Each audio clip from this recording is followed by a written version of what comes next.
ఎన్నికల ముందు మహిళలకు ఇచ్చిన ఆడబిడ్డ నిధి హామీని అమలు చేయకుండా చంద్రబాబు ప్రభుత్వం మహిళలను నిలువునా మోసం చేసిందని మాజీ మంత్రి విడుదల రజని మండిపడ్డారు.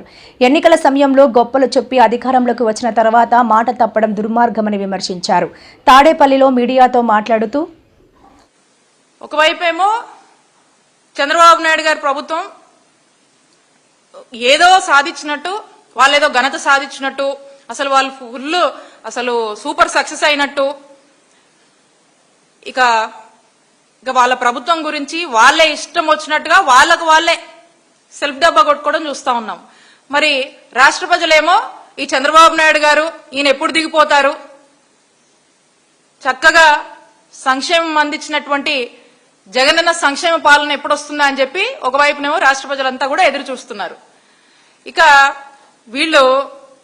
వీళ్ళని ఇక మనము ఇంకా 3 ఏళ్లు భరించాలి, ఇంకా 3 ఏళ్లు ఓపికతో ఉండాలి, మంచి రోజులు రావాలంటే అని చెప్పి ప్రజలు ఫిక్స్ అయ్యారు.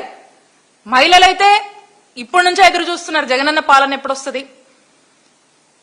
జగనన్న సంక్షేమ పాలన ఎప్పుడొస్తుంది, మహిళలకు రక్షణ ఉండే రోజులు ఎప్పుడొస్తాయి అని చెప్పి మహిళలు ఇప్పటి నుంచే ఎదురు చూస్తా ఉన్నారు. మరి రాష్ట్రంలో ఈ విధంగా కోట్ల మంది ప్రజలు ఎదురు చూస్తా ఉంటే మరి సడన్ గా చంద్రబాబు నాయుడు గారు మాట్లాడుతూ ఉంటారు, చీకటి పాలనను చీల్చుకుంటూ వచ్చారంట. ఏంటిది? ఎవరిది చీకటి పాలన, ఎవరిది చీటింగ్ పాలన ప్రజలన్నీ గమనిస్తున్నారు. అంతెందుకు, నిన్న 2 ఏళ్ల నమ్మకం సభలోనే మనం చూద్దాము. వాళ్ళు 2 ఏళ్ల నమ్మకం అని వాళ్ళు చెప్పుకుంటున్నారు, జనం అనాలి కదా, వాళ్ళకు వాళ్ళే అనుకుంటా ఉన్నారు. ఇక ఏ విధంగా ఆడబిడ్డలకు చావు కబురు చల్లగా చెప్పారో మనం అంతా కూడా చూసాం. ఇక ఏంటంటే ఆయనే చెప్తా ఉన్నారు, ఆడబిడ్డ నిధి చెప్పాము, ఆర్థిక ఇబ్బందులు ఉన్నాయి, వాళ్ళే ఒప్పుకుంటున్నారంట, అందుకని చెప్పి P4 తెచ్చామని చెప్పి చెప్తా ఉన్నారు. ఇక దాని అర్థం ఏంటి? చంద్రబాబు నాయుడు గారే హామీలు ఇచ్చారు, ఆయనే ఆర్థిక ఇబ్బందులు ఉన్నాయని ఒప్పుకుంటున్నారు, ఇక ఆయనే ఇవ్వటం లేదని ఆయన స్పష్టం చేసి ఆయనే చెప్పారు కదా. ఇది మోసం కాదా, ఇది దగా కాదా, ఇది చీటింగ్ కాదా అని అడుగుతా ఉన్నాను.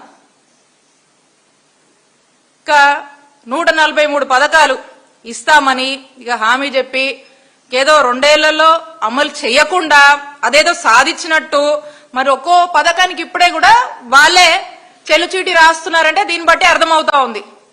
వాళ్ళు ఇంతకుముందు తెలీదా వీళ్ళకి డబ్బులు లేవని, లేదా ఉన్న డబ్బులు సరిపోవు, వస్తే అధికారంలోకి వస్తే ఇవన్నీ మనం హామీలు ఇస్తున్నాము, వచ్చాక ఇవన్నీ అమలు చేయడం సాధ్యం కాదని తెలీదా? ఇప్పుడు మాయమాటలు చెప్తా ఉన్నారు. చంద్రబాబు నాయుడు గారి అనుభవం ఎంత? 45 ఏళ్ళు ఇండస్ట్రీగా చంద్రబాబు నాయుడు గారు 4 సార్లు ముఖ్యమంత్రిగా చేశారు కదా ఆయన. మరి 4 సార్లు ముఖ్యమంత్రిగా చేసిన అనుభవం చంద్రబాబు నాయుడు గారికి ఉంది కదా, అప్పుడు తెలీదా ఈ లేనిపోని హామీలన్నీ ఇచ్చేసి ప్రజల్ని మోసం చేసిన వాళ్ళం అవుతామేమో, ఇవన్నీ ఇవ్వడం సాధ్యపడదని మరి మేనిఫెస్టో రాసినప్పుడు తెలీదా, సూపర్ 6 రాసినప్పుడు తెలీదా చంద్రబాబు నాయుడు గారికి? ఇప్పుడు 2 ఏళ్లకే వచ్చి ఏ విధంగా చేతులెత్తేసి ఏ విధంగా మరి ప్రజల్ని మోసం చేస్తూ, మహిళల్ని మోసం చేస్తూ, రాష్ట్రంలో ఉన్నటువంటి అందరినీ మోసం చేస్తూ చాలా సింపుల్ గా ఇలాంటి చావు కబుర్లు, ఇలాంటి మీటింగ్లు పెట్టి చల్లగా చెప్తున్నారంటే రాష్ట్ర ప్రజలకు ఇప్పటికే అర్థమైపోయింది. ఇక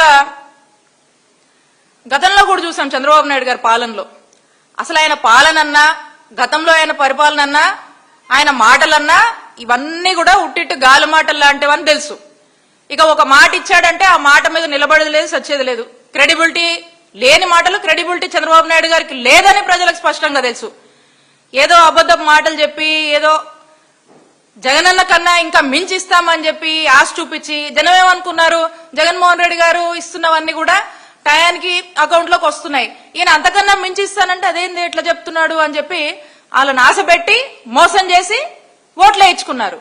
ఇప్పుడు తీరా ఈ 2 ఏళ్ల కాలంలో రకరకాల ప్లాట్ఫామ్స్ లో రకరకాలుగా ఏ విధంగా అబద్ధాలు చెప్పుకుంటూ వచ్చారో అది కూడా చూద్దాం మనం. అయితే ఇప్పటికే మనం చూసాము, ఇక ఇది పూర్తి స్థాయిలో కూడా చంద్రబాబు నాయుడు గారు క్రమక్రమంగా కూడా అన్ని వర్గాల వాళ్ళని, ప్రజల్ని మోసం చేస్తూనే వచ్చారు.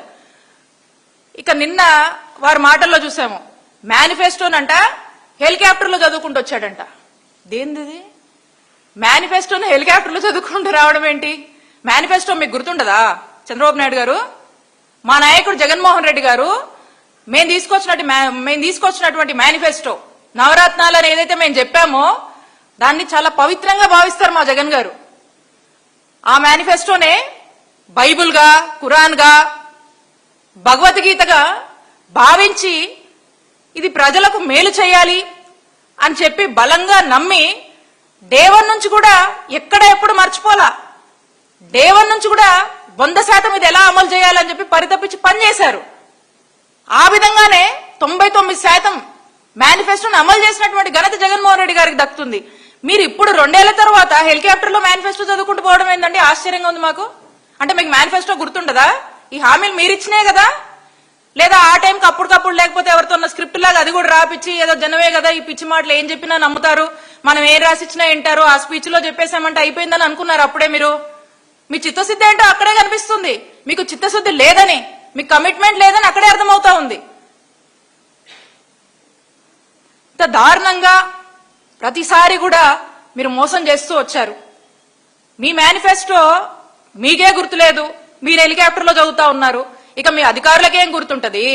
ఈ ప్రతి జిల్లాలో ఉన్నటువంటి కలెక్టరేట్ లో ఉండాల్సినటువంటి మేనిఫెస్టో కూడా మరి అది ఉందో లేదో మీకే తెలియాలి. మీకు ఏం బాధ్యత ఉంటది? మీ అధికారులకు ఏం బాధ్యత ఉంటది? ప్రజలకు ఏం డెలివరెన్స్ ఇస్తారు? మీరు ఏం గవర్నెన్స్ ఇస్తారు?